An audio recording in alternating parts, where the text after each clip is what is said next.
A veces nos dejamos llevar por ilusiones, por ese deseo desesperado de hacer que las cosas sucedan a nuestra manera, sin pensar en las consecuencias. Yo hice eso y pagué un alto precio. Movida por una fantasía de amor, terminé metiéndome con fuerzas que no comprendía, y el resultado fue una pesadilla que casi me devoró. Hoy, con la distancia y el peso del arrepentimiento, veo cuán ingenua fui y quiero contar esta historia, no solo como un desahogo, sino como una advertencia sobre el peligro de jugar con lo desconocido. Me llamo Valentina, pero todos me llaman Vale. Nací y crecí en un pequeño pueblo en el interior de México, donde todo el mundo se conoce y los chismes corren más rápido que el viento. Mi infancia fue buena, ¿sabes? Tuve una familia que me amaba, amigos con los que jugaba en la calle y todas esas cosas que se ven en las películas sobre pueblos pequeños. Pero al mismo tiempo, fue un poco diferente de la infancia de la mayoría de los niños de mi edad. Mientras la mayoría de mis amigos disfrutaba corriendo de un lado a otro, ensuciándose en el barro o jugando al fútbol, yo prefería algo más tranquilo. No es que no me gustara jugar con ellos. Me encantaba. Pero cuando la tarde llegaba a su fin y todos iban a sus casas, yo corría a mi cuarto, tomaba un libro y me perdía en sus páginas hasta que mi madre me llamaba para cenar. Los libros eran mi refugio, mi mundo paralelo. Me encantaba meterme bajo las cobijas con una linterna, leyendo hasta tarde en la noche. Y lo que más me gustaba leer eran novelas y cuentos de hadas. Mientras otros niños soñaban con ser astronautas o futbolistas, yo soñaba con princesas valientes, castillos lejanos y amores imposibles. Esas historias me fascinaban. Podía pasar horas imaginando que era una de las protagonistas, enfrentando dragones, descubriendo secretos y encontrando el amor verdadero. Mi madre siempre me decía que tenía una imaginación fértil, y mi padre, cuando no estaba trabajando, se reía y me llamaba su pequeña soñadora. Nunca me desanimaron de leer. Al contrario, siempre me incentivaron, llenando mi estantería de libros nuevos siempre que podían. Eso me hizo sentir especial, diferente, pero en el buen sentido. Me destacaba, pero sin sentirme rara o fuera de lugar. Sabía que era diferente, pero no me importaba. Me gustaba ser así. Recuerdo que en la escuela, mientras la mayoría de las chicas se emocionaba con las telenovelas que pasaban en la TV, yo prefería los libros. No es que no las viera, claro que las veía, pero nada me atrapaba tanto como una buena historia escrita. Solía pedir prestados libros en la biblioteca de la escuela y pasaba los recreos leyendo, sentada en un rincón del patio. Los otros niños pensaban que era raro, pero a mí no me importaba. A medida que crecía, esa pasión por las historias solo aumentaba. Mis padres pensaban que era una fase, que crecería y dejaría esa manía de estar encerrada en mi cuarto leyendo todo el día. Pero no fue lo que pasó. Y hoy, mirando hacia atrás, veo que mi infancia, aunque diferente, fue una de las mejores etapas de mi vida. Era feliz con mis libros, mis historias y mis sueños.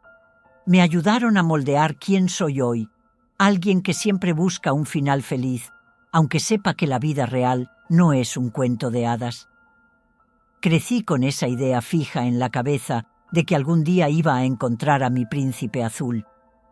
Era un poco tonto, lo sé, pero esos romances y cuentos de hadas que leía me hicieron creer que existía alguien por ahí hecho para mí, alguien que aparecería en mi vida y cambiaría todo. Con esa idea entré en la secundaria, llena de expectativas y sueños. En primer año conocí a Gustavo. Era el típico chico popular, jugaba en el equipo de fútbol, tenía esa sonrisa que hacía suspirar a todas las chicas y además era inteligente. Nos cruzamos algunas veces en los pasillos, pero nunca pasó de eso. Yo era la chica que amaba leer y él, el chico que todos admiraban. Parecía que nuestros mundos no tenían nada en común. Pero un día, en una clase de literatura, la profesora nos pidió que hiciéramos parejas para un trabajo. Y, por alguna razón que hasta hoy no entiendo, Gustavo vino directo hacia mí y me preguntó si quería hacer pareja con él. Me sorprendió, sin saber muy bien qué decir, pero al final acepté. Empezamos a trabajar juntos, y fue entonces que descubrí que no solo era ese chico guapo y popular. Gustavo era agradable, divertido y, te sorprenderás, también le gustaba leer, especialmente poesía. A medida que nos íbamos conociendo mejor, me fui quedando cada vez más encantada. Él era todo lo que imaginaba en un príncipe azul. Poco a poco, Gustavo se fue acercando a mí, y yo, que siempre había sido algo reservada, comencé a abrirme más. Empezamos a vernos no solo para hacer el trabajo, sino también para conversar, ver películas y, por supuesto, leer juntos. Hasta que un día me pidió que fuera su novia. Estaba en las nubes. Pensé que había encontrado mi final feliz, el príncipe con el que tanto soñaba. Empezamos a salir, y por un tiempo todo parecía perfecto. Vivía ese romance adolescente con todas las emociones a flor de piel, las mariposas en el estómago, los mensajes de texto tarde por la noche, los besos robados en los pasillos de la escuela. Pero, como sucede en la mayoría de las historias de la vida real, las cosas comenzaron a cambiar. Con el tiempo, me di cuenta de que Gustavo, aunque era un chico increíble, no era el príncipe de mis cuentos de hadas. Nuestra relación tenía altibajos, como cualquier otra, y no siempre era fácil. Discutíamos por tonterías, peleábamos por celos, y empecé a darme cuenta de que ese amor perfecto que tanto esperaba no existía. Pero estaba tan ciega, tan inmersa en esa idea de romance perfecto que veía en los libros, que pensaba que era mi responsabilidad hacer que eso sucediera. Cuando Gustavo y yo empezamos a distanciarnos, en lugar de aceptar que las cosas simplemente no estaban funcionando, me aferré aún más a esa ilusión. Quería, a toda costa, que nuestra historia tuviera el final feliz que siempre imaginé. Comencé a buscar en Internet, buscando formas de salvar nuestra relación. Al principio eran solo cosas tontas, como consejos de revistas y trucos para reconquistar al novio. Pero cuanto más leía, más me convencía de que necesitaba hacer algo grande, algo que fuera más allá de lo común.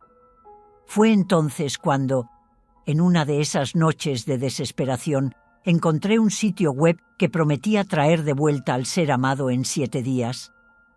El sitio era un poco extraño, lleno de textos mal formateados e imágenes que parecían sacadas de una película antigua, pero las historias que la gente contaba en los comentarios eran convincentes. Era como si todas esas otras personas hubieran pasado por lo mismo que yo, y de alguna manera hubieran logrado el final feliz que tanto deseaba. Eso me dio esperanza, aunque en el fondo sabía que tal vez solo era una tontería. Decidí intentarlo.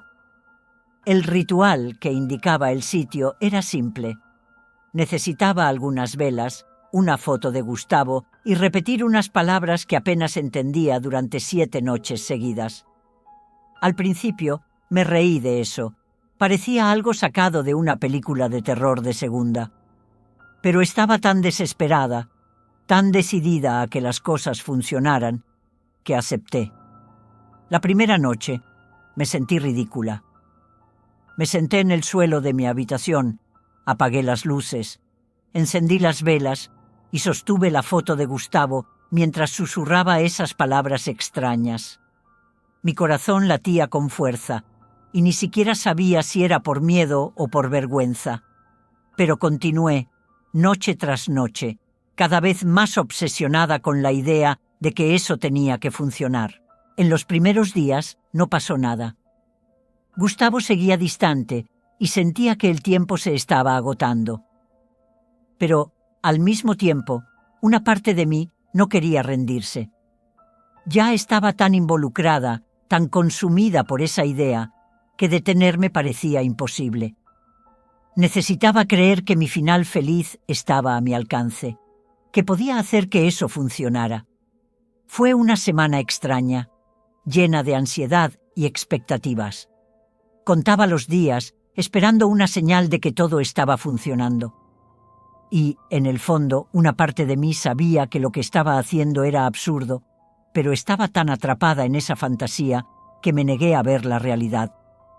No tenía idea de que, al intentar forzar algo que no debería suceder, me estaba metiendo en una situación que iba a cambiarlo todo, pero no de la manera que esperaba. Las primeras señales de que algo estaba cambiando aparecieron justo después de que terminé con el dichoso ritual. Gustavo comenzó a enviarme mensajes todo el tiempo, algo que no había hecho en semanas. Al principio pensé que era solo coincidencia, pero la frecuencia de los mensajes aumentó de una manera que me dejó algo desconcertada. Me enviaba mensajes durante todo el día, y cuando llegaba la noche, parecía que la intensidad solo aumentaba. Gustavo se quedaba despierto hasta la madrugada, enviándome textos enormes, disculpándose por todo lo que había salido mal entre nosotros. Decía que estaba arrepentido, que quería verme, que me necesitaba. Parecía un sueño hecho realidad. Mi príncipe azul finalmente regresaba, tal como siempre había deseado. Pero, al mismo tiempo, había algo extraño en todo esto.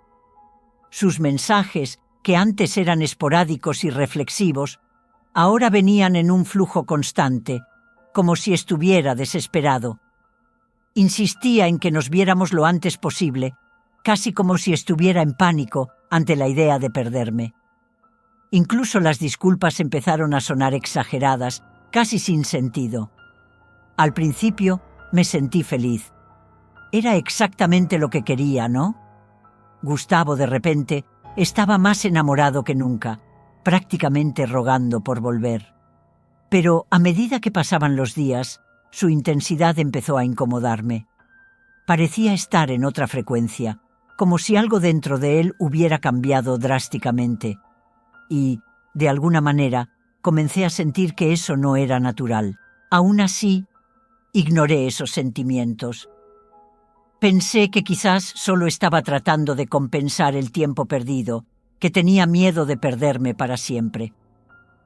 Acepté encontrarme con él, y apareció con un ramo de flores, nervioso y ansioso, como si fuera la primera vez que salíamos juntos. En el fondo, comencé a darme cuenta de que algo estaba muy mal. Pero era difícil admitirlo, porque eso significaba que quizás había tocado algo con lo que no debía haberme metido. Sin embargo, en ese punto, ya estaba tan involucrada, tan consumida por la idea de recuperar nuestra relación, que seguí engañándome, pensando que todo volvería a la normalidad en algún momento. Pero no fue así. Todo empezó a empeorar demasiado rápido. Aquel Gustavo, que antes estaba distante y frío, ahora parecía haberse transformado en otra persona. Al principio, solo era la intensidad de los mensajes y las insistentes peticiones para vernos. Pero, después de algunas semanas, esa intensidad empezó a asfixiarme de verdad. Gustavo comenzó a seguirme a todos lados. Aparecía en la puerta de mi casa sin avisar, esperándome para ir a la escuela. Vigilaba todo lo que hacía, con quién hablaba, y hasta las cosas más simples, como una conversación con un amigo, se convertían en motivo de desconfianza. Ya no tenía paz. Al principio, traté de justificarlo, pensando que solo estaba inseguro, con miedo de perderme de nuevo. Pero pronto quedó claro que era más que eso. Comenzó a aparecer de la nada en los lugares donde yo estaba, incluso cuando no le decía dónde estaría. Era como si supiera todos mis pasos, cada movimiento mío. Me vigilaba de lejos y, a veces, cuando menos lo esperaba, aparecía a mi lado, haciéndome sentir como si estuviera siendo constantemente observada. Lo peor de todo fue cuando Gustavo empezó a mostrar un lado que nunca había visto antes. Hacía comentarios extraños, como si estuviera probando mis límites. Decía cosas como «eres mía y de nadie más». Y, si intentaba argumentar o pedir un poco de espacio, reaccionaba de una manera aterradora. Una vez, durante una discusión, me amenazó, diciendo que me arrepentiría si intentaba terminar de nuevo. Pero luego soltaba una risa nerviosa y decía que era una broma, aunque la mirada en sus ojos mostraba que no había nada de broma en eso. Fue entonces cuando realmente empecé a darme cuenta.